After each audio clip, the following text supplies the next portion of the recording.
All right, hello, wonderful third graders. Okay, for math message, this will be on journal page 50. For those of you who do not have your journal page with you, there is a template attached to this seesaw.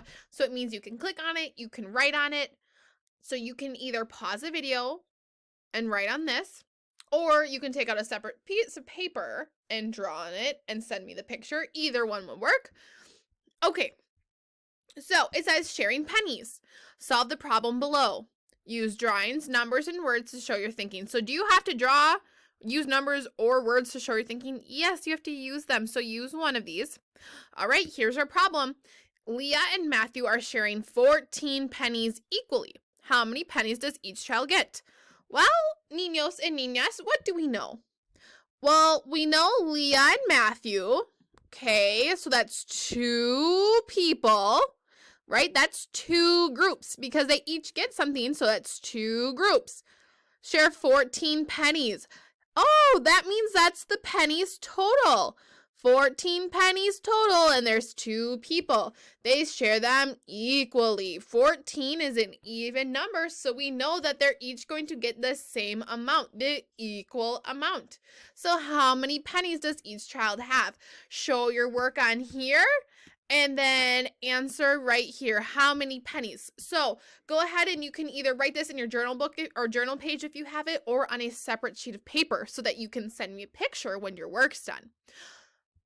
Think about what there is. There's 14 pennies total, and two people need these pennies. How many do each of them get? I want you to go ahead and try your own work right now. So put me on pause. When you have the answer, unpause me, and I will go through it together. All right, you should have me on pause now. Okay, if you are back, that means you have tried this problem all by yourself. So remember, there's Leah and Matthew, and they're sharing 14 pennies. So right here, I have 1, 2, 3, 4, 5, 6, 7, 8, 9, 10, 11, 12, 13, 14 pennies. And up here, I have two circles, and one's labeled L and one's labeled M. Why do you think I have that? Well, it says Leah and Matthew, so there's two people, so I have two groups. They have 14 pennies total. How am I going to split this up in between them to see how many they have equally? I wonder. Could I go 1, 2, 3, 4, 5, 6, 7, 8, 9, 10, 11, 12, 13, 14. Did I divide them equally?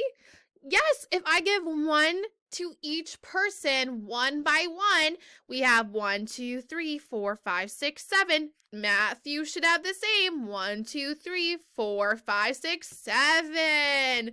So that answers my question. What's another way I could have set this up?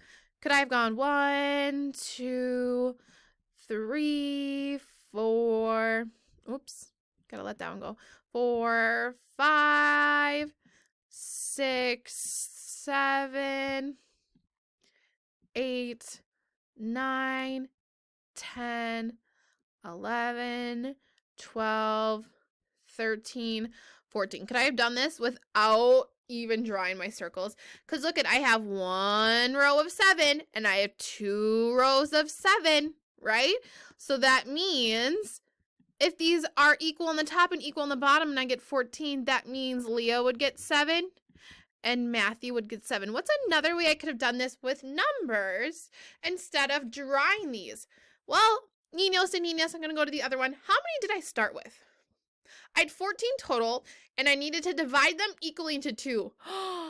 And divide them equally into 2 groups. Remember, when we use division, when we divide, we're making them into equal groups. So when I divide, I always take my biggest number, my total, and I divide it into smaller numbers. So what's my biggest number?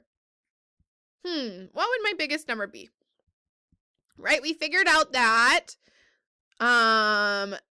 7 times 2, because we had 2 groups of 7, equals 14. Well, what's my biggest number? My biggest number is my total. I started with 14. Okay, I started with 14 and I divided them into how many equal groups? How many equal groups did I divide my pennies into? 1, 2, right? So I take my total and I divided them into 2 groups because I had 2 people. Dividing means to put them into equal. I put them into 1, 2 equal groups. So 14, our total divided by 2 equals, well, if I take 14 and I put them into 2 groups, here's group 1, here's group 2. How many were left in a group? 1, 2, 3, 4, 5, 6, 7. 14 divided by 2, there would be 7 in each group. And look it, I have a fact family. 14 and 14. Remember, fact families, they use the same numbers to equal each other. 7 and 7. Here's ways to check your answer is to use fact families. And 2 and 2. All right, that makes sense to me. 14 divided by 2 equals 7. Then that means 7 times 2 must equal 14. And it is correct. So, pennies.